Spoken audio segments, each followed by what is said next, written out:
Hi everyone.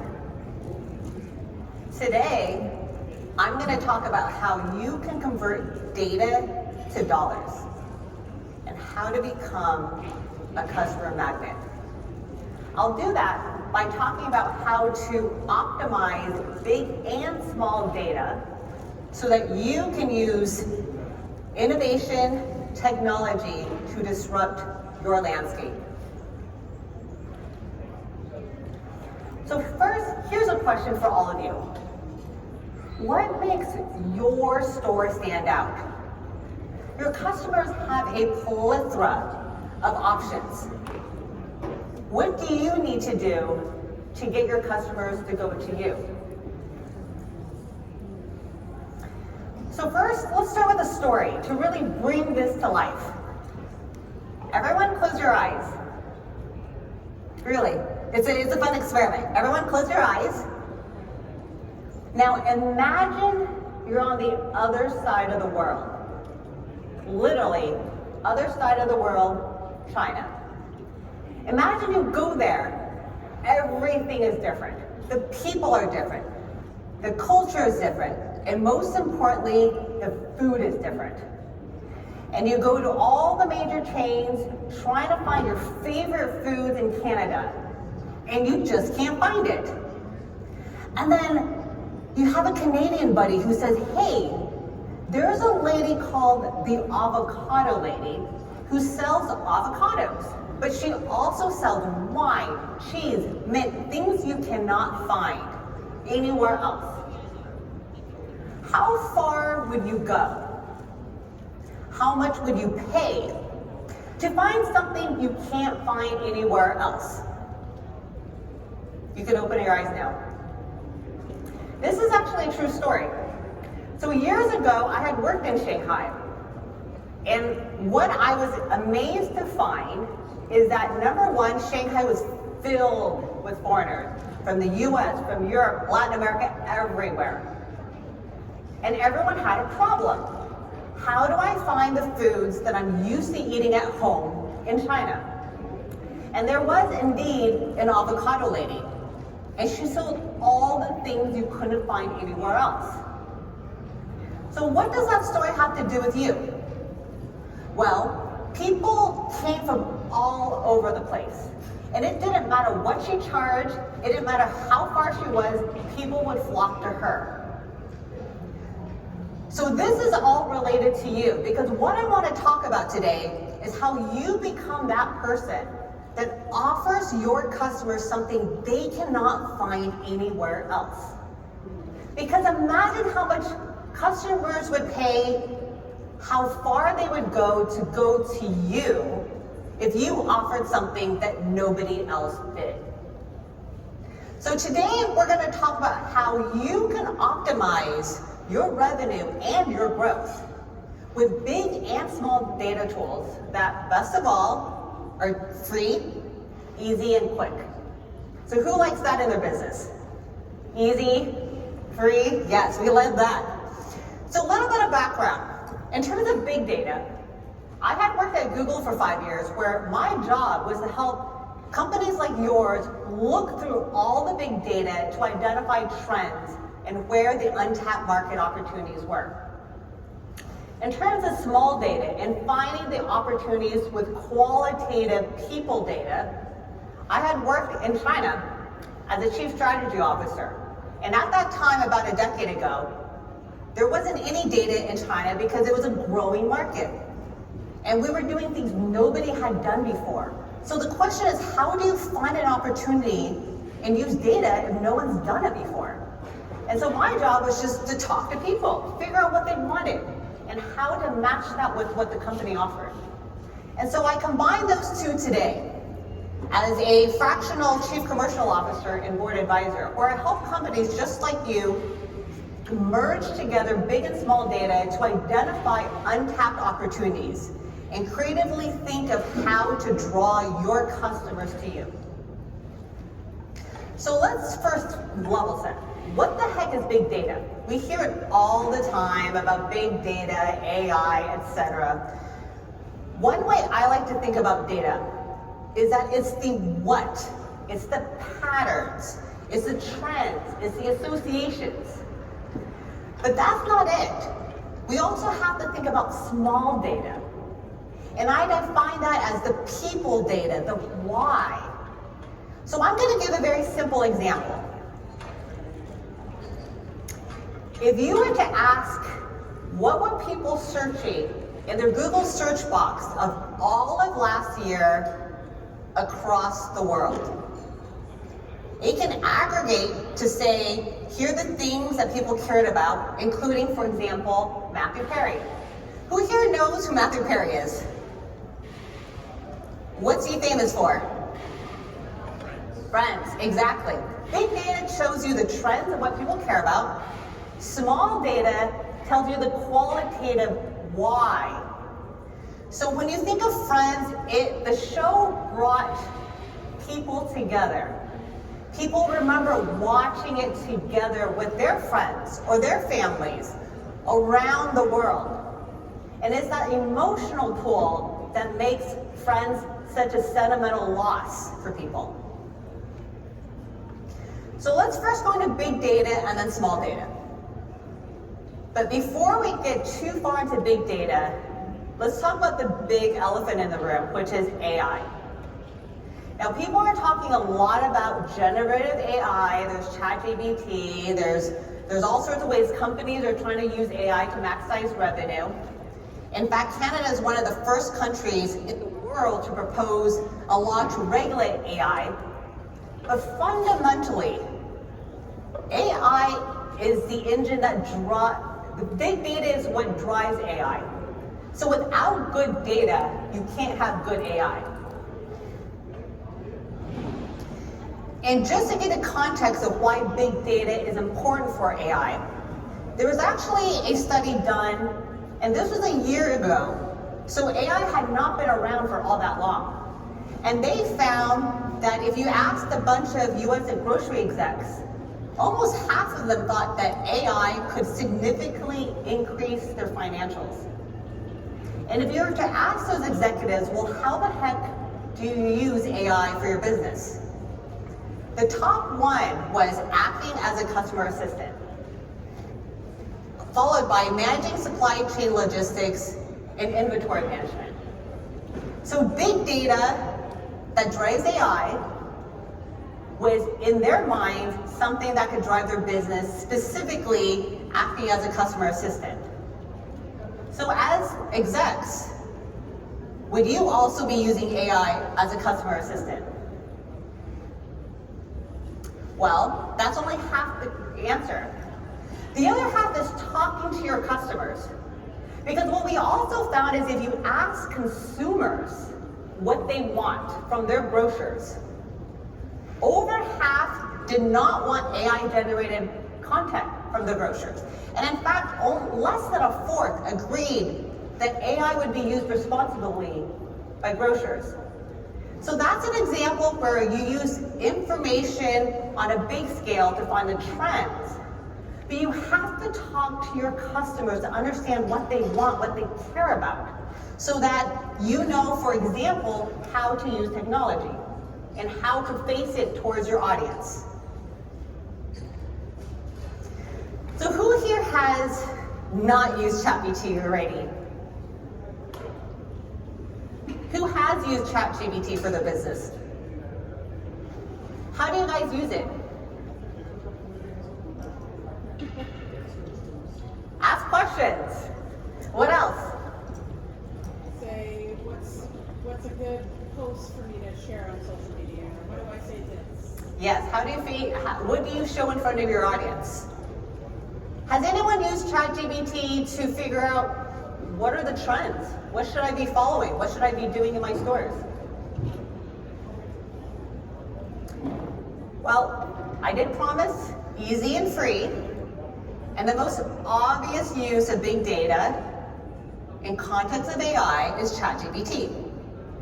So I just asked ChatGPT, what are trends that the Canadian Federation of Independent Grocers can use this year to maximize differentiation, revenue, and growth? And this is the first of free tools. And for those who have not played around with ChatGPT, it's pretty good. If you ask them what are the trends, it lists a handful of them. And actually you could, I think you can ask for slides afterwards. In the appendix, I actually have all the results from ChatGPT. So let's go down another story. And the reason I like to tell stories is that, as a side note, neurologically, if you hear stories, it actually activates more parts of your brain than just seeing data. So you actually remember it better. So let's go through a story and pretend we're starting a new store. We want a new store. We want to figure out what the heck to sell so that you become differentiated. So pretend you go to ChatGPT and you ask, what the heck do I do to differentiate my store? And out pops a handful of answers. The question is, well, which of these many, many answers do I look at? I mean, there's things like organic shopping, ethnic foods, vegan. There's so many options. So what else could you do to figure out what to sell in your store?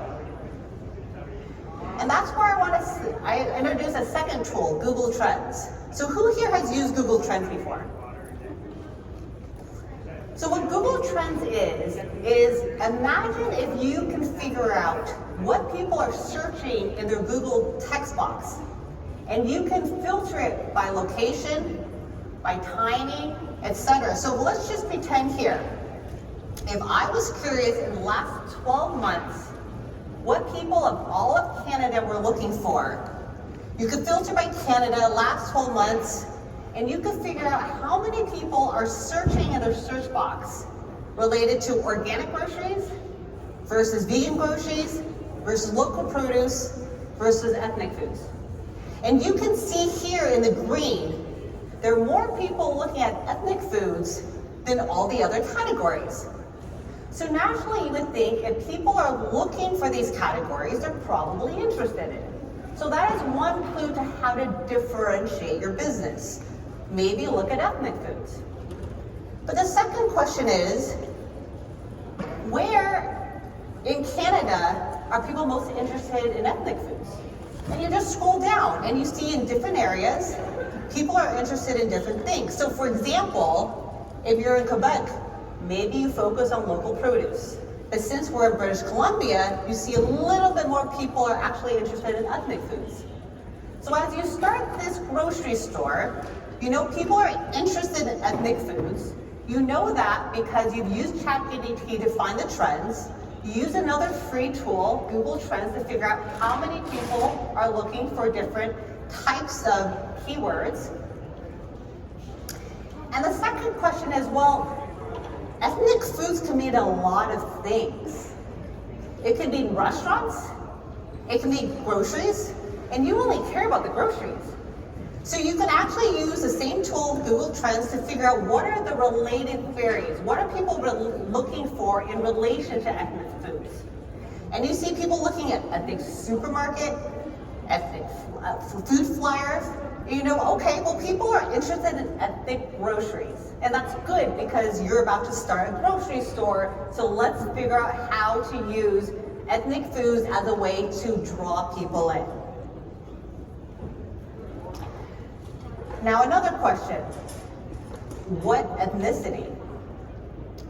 So if I were to start the store, I would say, well, what ethnicities are new to Canada?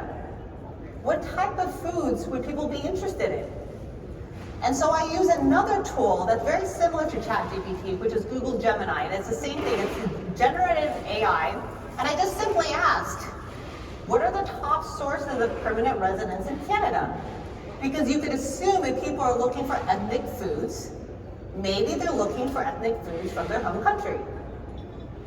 So you look here, top 3 sources, India, China, Afghanistan. Well, which of these countries should you focus on delivering ethnic foods? So with the third tool looking at that together, I go back to Google Trends and say, I'm curious how many people are looking for Chinese groceries versus Indian groceries, and I realize there are a ton of people looking for Indian groceries. So that would tell me people are interested in this type of food. Now, I even compared it to Canadian groceries, American groceries. Now remember, the Indian population is only about 8% in Canada, and yet there's so many people looking for Indian groceries. That would tell me there's a huge demand in Canada for this specific type of food.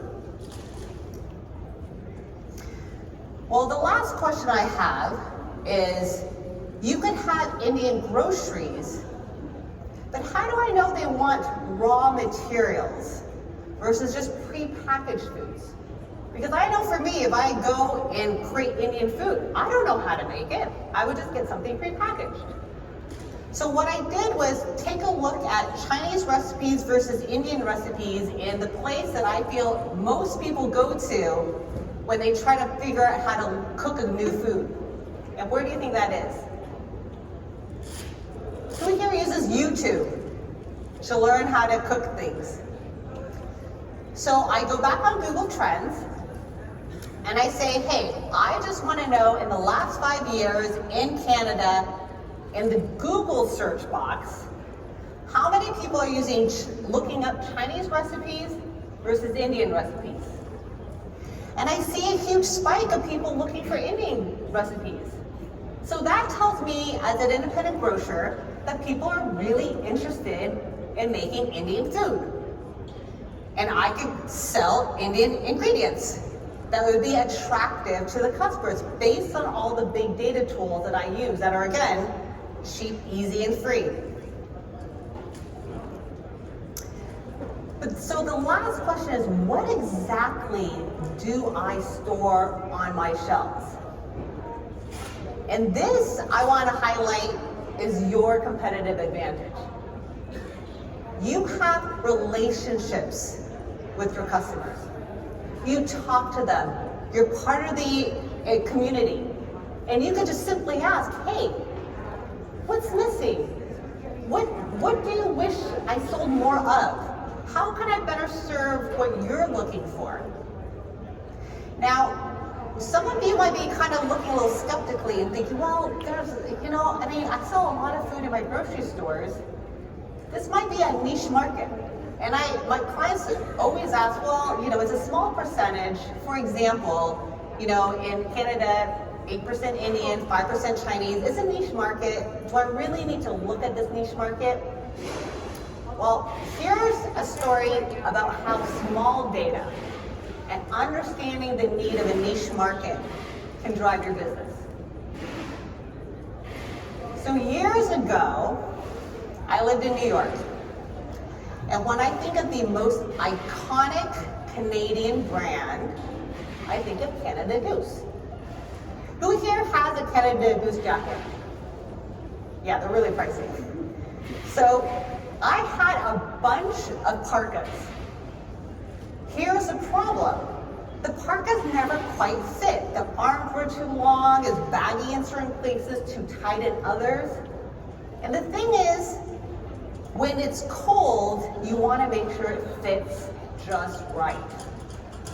And here's my challenge as someone who's American-born Chinese. I'm shorter than the average person in America. I cannot find clothes that fit me in the States. I go to Asia, everything fits. Now, that's significant because if you look at the average height of the Chinese, they're about 4 inches shorter than those in Canada and the US, and in fact, 6 inches shorter than those in Europe.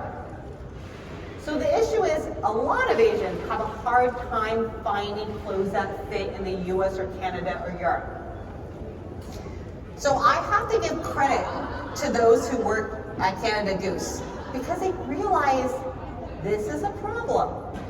So what Canada Goose did was do body scans of people from Korea, China, Japan, and they figured out that they can make it fit Asian bodies better by making it a specific line of jackets that had a smaller hood, narrower chest, shorter sleeves, and shorter hemline.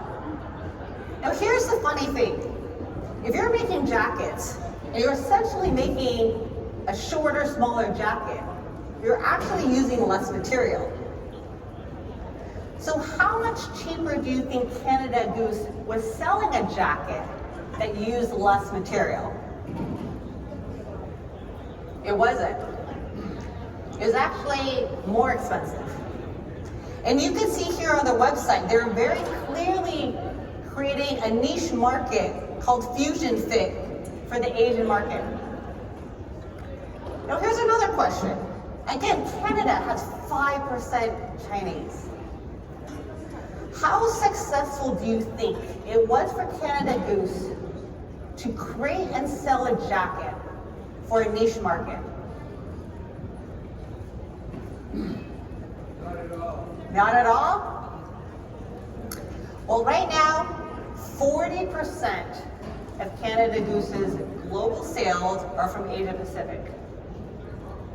So I would say finding a niche market, identifying what they need, realizing you are offering something that nobody else offers can be highly profitable for your business.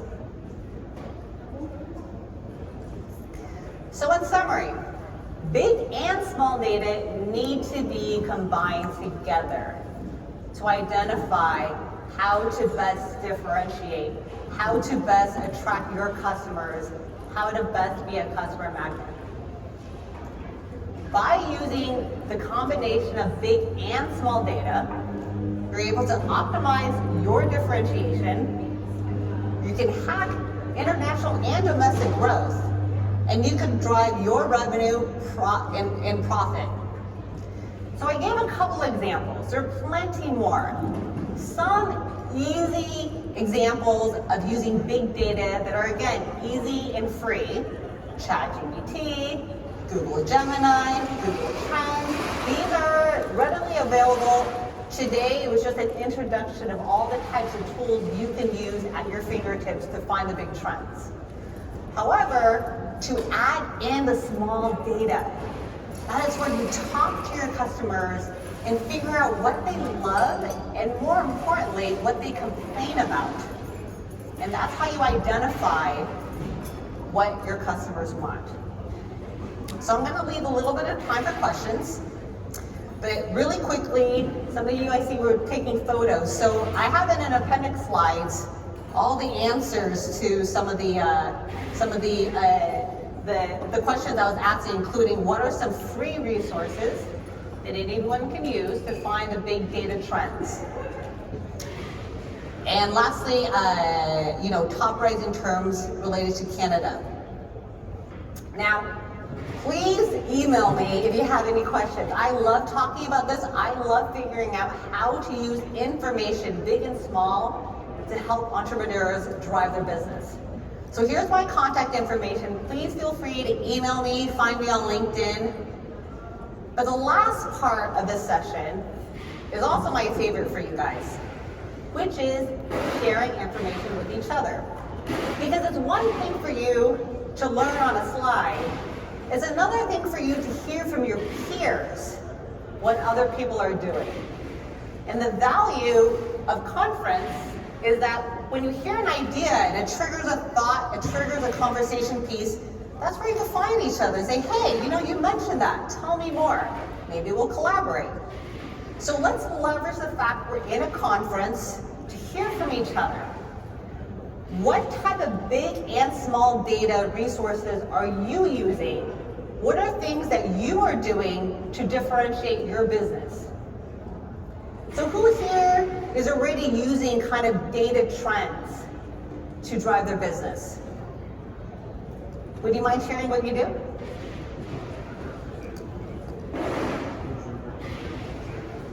And what types of big data do you use to drive your business?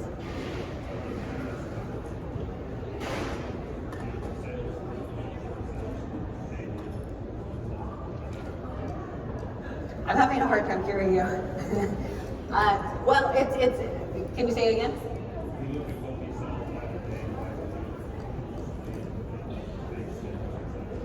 Yes, looking at what is being sold by the day, by the week, trying to figure out what the trends are, what your customers are looking for, because that's an excellent way of kind of seeing the micro trends.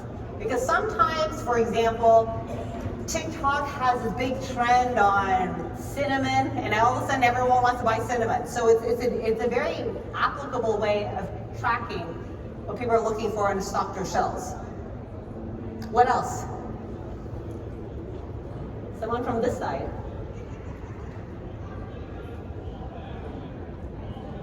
Does anyone talk to their customers and try to get qualitative information on what people want? I'm actually going to tell you a story about how an easy way, a really easy hack of getting your customers to really feel like you're really listening to what they want. So I was at a grocery store, and they had this huge banner of sale items on kombucha. And I thought, this is awesome. There's one flavor I love of kombucha, and I want to buy as many as I can. So then I go there, and there are rows and rows of all the other flavors except for the one I want. So all sold out. So I see a guy with an apron, a little tag, and I say, hey, do you work here? Do you have any more of this ginger lemonade flavored kombucha in the back room? Because it's my favorite flavor and you guys are on sale. And he said, okay, well, let me check. He goes into the back room, comes back. And he said, sorry, we don't have any more. But I proactively ordered more. They'll come in 2 days. That's good news for you because the sale lasts the rest of the week. Come back in 2 days, you can buy as many of this flavor kombucha as you want. How do you think I felt as a customer when I heard that? How would you feel if you were the customer hearing that? Pretty good, right? They care. This person is trying to serve your needs. I mean, the reality is if you're a grocer, you know that people really like a flavor, you're going to order more because you know it's going to drive sales. You know that if you have a customer asking for this, they're probably going to come back because they feel very special that you have ordered it for them. But it's listening to your customers, understanding what they care about, making them feel that you are customizing it for their experience, really draws in the loyalty while also getting a close cap on what to stock your shelves with to drive those sales. Has anyone done something like that, talking to their customers, trying to do surveys or anything to see what people want to buy?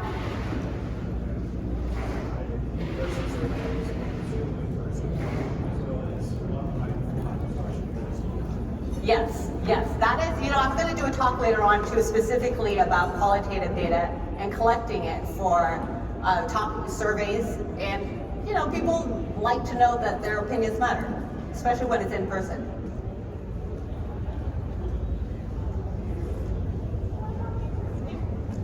Any other ideas that you guys want to share with your peers?